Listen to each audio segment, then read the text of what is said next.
Oke, hari ini kita mau bedah sesuatu yang menarik nih. Sebuah perusahaan yang kelihatannya sih biasa aja, tapi kalau kita gali lebih dalam, wah bisa jadi ada harta karun tersembunyi. Mari kita bongkar bareng-bareng. Nah, pertanyaan ini nih intinya. Sering banget kan kita sebagai investor fokusnya ke saham-saham yang lagi heboh, yang lagi ramai dibicarakan. Tapi gimana kalau peluang terbesar itu justru ada di tempat yang sepi, yang jauh dari sorotan? Oke, kita langsung aja ya. Perusahaan yang kita intip namanya PT Champion Pacific Indonesia. Kode sahamnya IGAR. Nah, mereka ini pemain di industri yang krusial banget, tapi seringkali kita lupakan. Kemasan untuk industri farmasi. Sebelum kita gali lebih jauh, yuk kita samain dulu persepsi soal apa itu permata tersembunyi atau hidden gem. Gampangnya gini deh, bayangin Anda nemu barang antik super berharga di pasar loak. Nah, di pasar saham, kita juga nyari hal yang sama. Perusahaan hebat, fundamentalnya kokoh, tapi entah kenapa harganya lagi didiskon gede-gedean sama pasar. Kerangka berpikir inilah yang bakal kita pakai buat ngebongkar IGR. Oke, investigasi dimulai. Dan petunjuk pertama yang kita temukan, ini benar-benar bikin kaget. Semuanya berawal dari betapa kuatnya kondisi keuangan perusahaan ini. Coba deh, lihat angka di layar ini. Hampir 416 miliar rupiah. Ini bukan angka main-main loh. Ini adalah tumpukan kas dan setara kas yang IGAR punya per laporan keuangan terakhir. Untuk perusahaan seukuran mereka, jumlah ini gede banget. Dan yang bikin lebih gila lagi, itu bukan cuma jumlahnya, tapi proporsinya. Tumpukan kas ini setara dengan 42,5% dari total aset perusahaan. Bayangin aja, hampir setengah dari seluruh kekayaan perusahaan ini, itu bentuknya duit cash, siap pakai. Ini langka banget loh. Bahkan, sumber analisis kita sampai ngasih julukan neraca keuangan benteng, persis kayak kutipan ini. Artinya apa? Simpelnya, perusahaan ini dibangun di atas fondasi finansial yang super duper kokoh. Aman banget, dan utang berbunganya hampir nol. Oke, pertanyaannya sekarang duit segitu banyak datangnya dari mana? Nah, jawabannya ada di model bisnis IGGR dan gimana cara mereka numpang di pundak raksasa-raksasa farmasi di Indonesia. Jadi gini, IGR itu udah berhasil membangun yang namanya parit pelindung ekonomi atau economic moat. Anggap aja kayak kastil yang dikelilingi parit dalam, jadi susah banget diserang kompetitor. Kenapa? Karena mereka bikin kemasan obat yang standarnya super ketat. Klien mereka, perusahaan-perusahaan farmasi besar, nggak akan mau ganti pemasok sembarangan. Prosesnya ribet, mahal, dan butuh waktu lama buat pengujian. Nah, inilah yang bikin bisnis IGR aman banget. Nah, ini dia raja-raja yang tinggal di dalam kastil itu, klien-klien utamanya. Coba perhatiin deh, 3 dari 5 klien terbesarnya itu bagian dari satu grup raksasa, grup Kalbe Farma.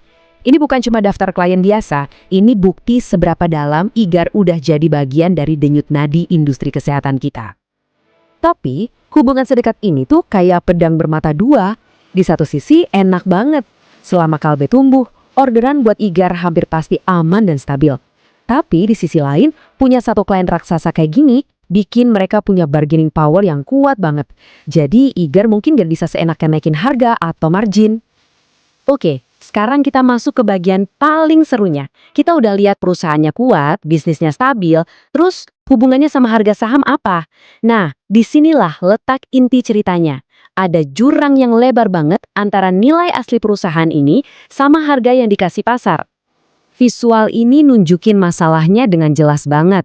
Harga sahamnya diperdagangkan di sekitar 640-an. Tapi nilai buku per sahamnya, kasarnya nilai aset bersihnya kalau dibagi per lembar saham, itu ada di angka 900. Jauh banget kan bedanya? Jadi, artinya apa buat kita sebagai investor? Gini deh gampangnya. Beli saham IGAR sekarang, itu kayak kita belanja di toko yang lagi diskon gede. Kita cuma bayar sekitar 71 perak buat dapetin aset yang nilainya 100 perak. Ini diskon yang gede banget. Coba kita bedah lebih dalam lagi ya. Harga sahamnya kan 640. Kita tahu di dalamnya itu ada uang tunai senilai 427 perak per saham. Kalau kita keluarin uang tunainya, artinya kita cuma bayar 213 perak buat bisnis intinya, buat dapetin pabriknya, mesinnya, hubungannya sama klien raksasa. Gimana pun cara ngitungnya, ini murah banget. Dan ceritanya nggak berhenti di situ. Udah murah, perusahaannya royal lagi bagi-bagi keuntungan. Dividen terakhirnya itu ngasih yield sampai 12,5%. Angka segini tinggi artinya apa? Artinya sambil kita nunggu pasar sadar, kita dibayar tunai buat sabar. Enak kan? Tentu aja, kalau ada sesuatu yang kelihatannya terlalu bagus, kita harus curiga. Wajib kita tanya, what's the catch? Apa masalahnya?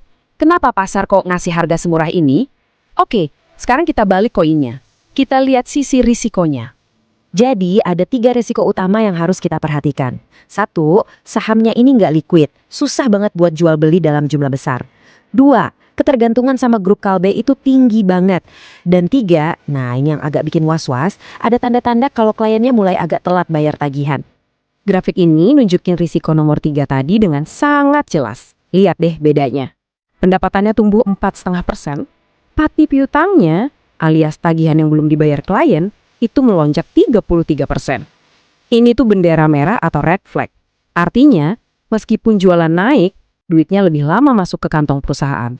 Kalau nggak dikelola benar, ini bisa jadi masalah cash flow. Oke, kita udah lihat sisi baiknya, udah lihat sisi buruknya. Sekarang, setelah kita timbang-timbang semuanya, kesimpulannya gimana? Jadi, IGR ini sebenarnya makhluk apa sih? Menurut saya, kutipan ini ngerangkum paradoks IGAR dengan sempurna. Pasar ngelihatnya kayak perusahaan yang lagi sakit, yang bermasalah. Tapi kalau kita buka rekam medisnya, alias laporan keuangannya, yang kita lihat malah benteng yang kokoh, untung dan terus tumbuh. Jadi, ini dia vonis akhirnya. Kita jejarin plus minusnya. Di sisi positif, harganya di bawah nilai aset, kasnya melimpah, bisnisnya di sektor defensif yang aman, plus dividennya gede. Di sisi negatif, sahamnya susah ditransaksiin, terlalu bergantung sama satu klien, dan kliennya mulai agak lambat bayar. Lengkap. Dan kita tutup analisis ini dengan satu pertanyaan buat Anda renungkan. Semua resep untuk investasi nilai yang klasik itu ada di sini. Perusahaan bagus, harga murah. Tapi ada satu tembok besar yang menghalangi. Ilikuiditas.